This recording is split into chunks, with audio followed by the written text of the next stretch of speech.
I first met Bianca Jagger at the Intercontinental Hotel in Managua in February 1983. The moment is etched upon my mind because once you've met Bianca, you don't forget it in a hurry. And already in that time, she was toiling for the rights of oppressed people in Nicaragua, which was going through the aftermath of a very, very difficult time. It had a revolution, Sandinista revolution, following the dictatorship of the Somozas and the rest of it. And she struck me as, obviously I met her thinking she had been married to somebody famous, but that became absolutely irrelevant because she was already very, very much her own woman and a leader in her field. There weren't many people. There was the wonderful CAIR, the Catholic Institute for International Relations. There were other organizations around in Central America, but there were very few people doing the sort of work that she was doing then. Well, subsequently, she has set up the Bianca Jagger Human Rights Foundation, and I should say what it does, because it aims to bring the rights of present and future generations to the center of policymaking and to develop a legal framework that will hold chief executives and management of companies and all the rest to be accountable for grave human rights abuses and irreparable environmental destruction. So green she is too. She's just come in from Warsaw, where she was at the UN Climate Change Conference, where she contributed pretty extensively. But she is a one-band person in a very odd sort of way, and the band keeps playing year after year, no less strongly and no less loudly than it did the year before. And she's got one other terrific achievement. She is about to become one of the youngest great-grandmothers known to personkind. Bianca Jagger.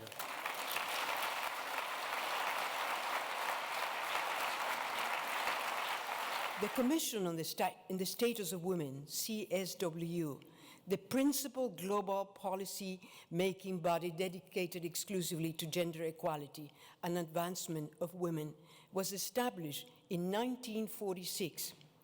The first World Conference on the Status of Women was convened by the UN in Mexico City to coincide with the 1975 International Women's Year.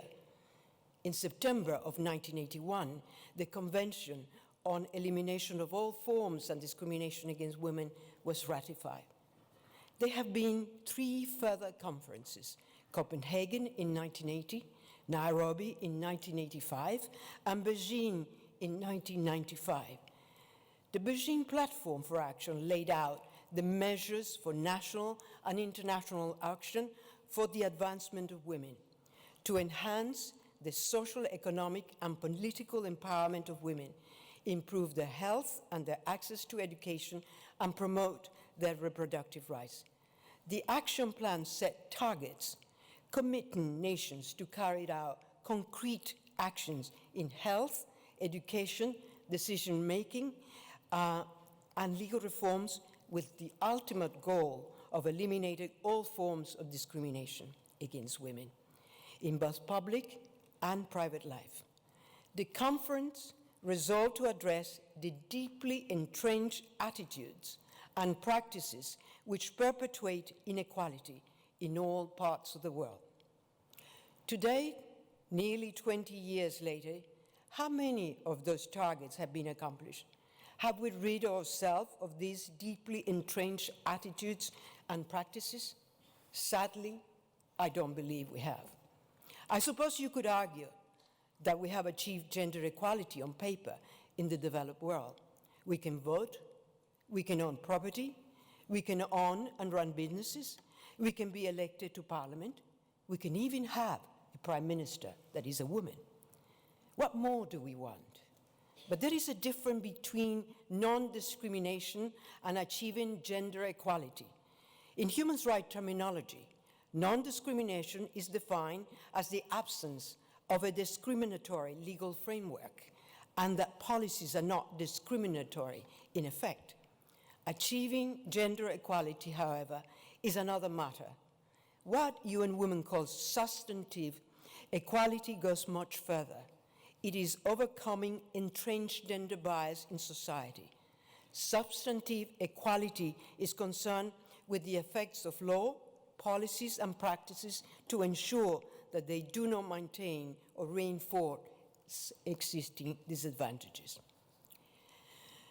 I want to talk to you about something that I think is very telling, is the missing MDG target.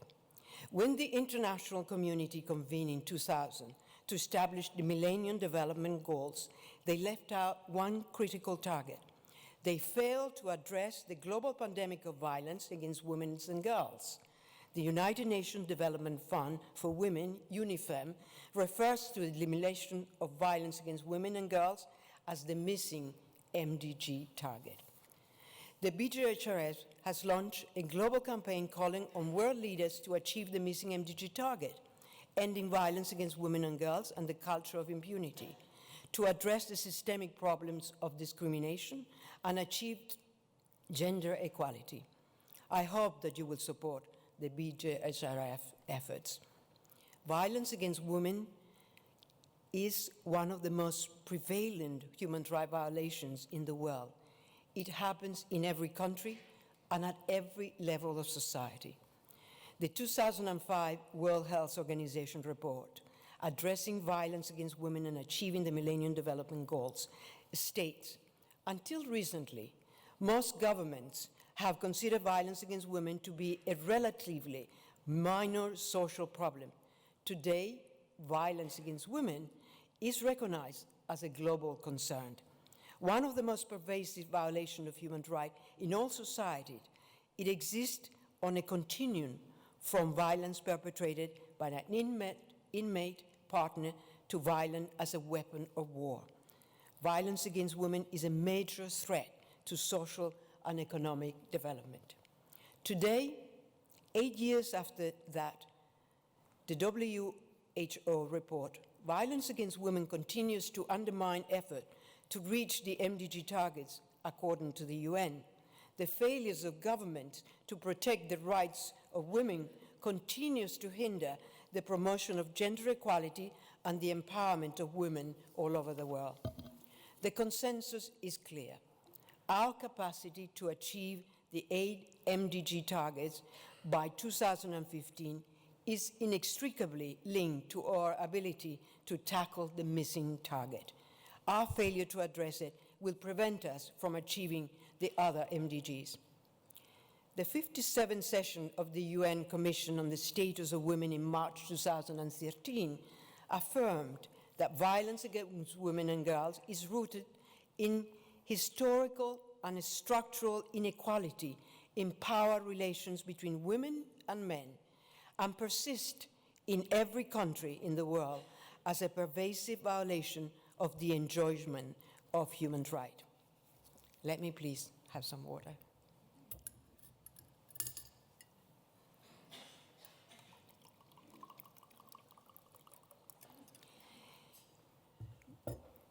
Governments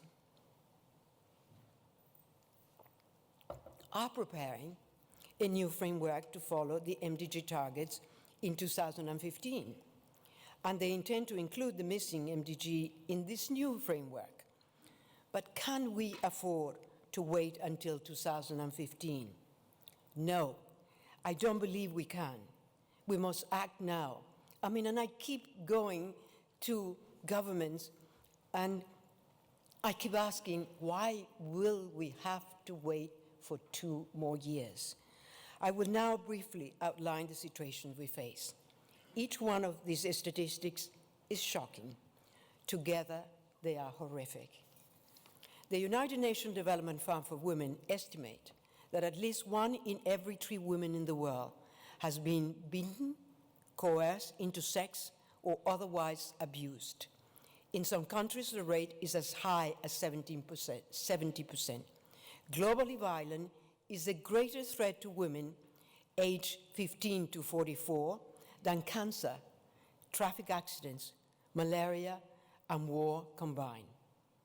Every 6 hours, a woman is killed by her partner in South Africa. 574 women and girls were murdered in Guatemala during 2012. Conviction rate for these murders are between less than 1% and 4%. Rife with drug and and gang crimes, Ciudad Juarez in Mexico has been called the murder capital of the world. Between 1993 and 2012, 1,234 women were reported murdered. No one knows how many murders have gone unreported. According to the New York Times, the women's body are often dumped in mass graves outside of the city, mutilated, showing signs of torture and sadistic sexual assault. In some countries, the murder of women is enshrined in law. In Iran, Sudan, and Saudi Arabia, among others, women can still be punished for the crimes of adultery or sex outside marriage by beheading, stoning, and hanging under Sharia law. Who can forget the shocking and sickening video which emerged in 2012, showing a woman in an Afghan village being shot 9 times in the back with an AK-47 as dozens of men looked on cheering. A man reads verses from the Quran condemning adultery, saying, "We cannot forgive her. God tell us to finish her." In Jamama, Somalia, a young woman accused of having out-of-marriage sex was stoned to death in a football stadium in 2012. Across India, 8,391 dowry death cases were reported in 2010. That means a bride was burned every 90 minutes, according to statistics recently released by the National Crime Record Bureau in India. These numbers indicate a culture of impunity, of tolerance of violence against women all across the world. Sometimes sanctioned by the state, it is abhorrent that in the 21st century, such a killing are allowed to continue.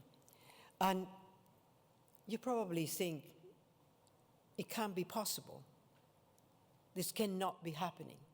But this is what is happening in many parts of the world. National judicial systems often lack adequate financial and human resources to handle sexual assault and violence against women, and there is often a lack of will to do so. Women rarely have the same resources, political rights, authority, or control over their environment and needs that men do. The Independent Expert Assessment for Uniform Rights in Women, War and Peace, they do not have access to assistance, protection, or support. Violence feeds on the widespread, insidious cultural perception that women are inferior. As the recent report by the House of Commons International Development Committee states, priority must be accorded to intervention that focus on changing social norms that condone violence against women and girls. My friend Amartya Sen, professor of economics and philosophy at Harvard, showed the devastating consequences of the neglect women face all over the world. In his revolutionary paper, more than 100 million women are missing. He writes, the higher rates of disease from which women suffer, and ultimately to the relative neglect of females, especially in health care and medical attention. These numbers tell us quietly a terrible story of inequality and neglect leading to the excess mortality of women. An estimate 50 million women are missing from the Indian population, having been lost to infanticide, abortion, or child neglect. 50 million. In certain regions of India, the practice of sex-selective abortion or killing girl babies in favor of boy is shockingly familiar one. The deadly preference for male offspring is already having an effect on the population. The boy-girl ratio has changed across the country, and in 1991, the census figure was 947 girls to 1,000 boys. 10 years later, it has fallen to 927 girls for 1,000 boys. Today, it stands at 914 girls to every 1,000 boys, and it is still sinking. Tragically, This attitude is not unique to India.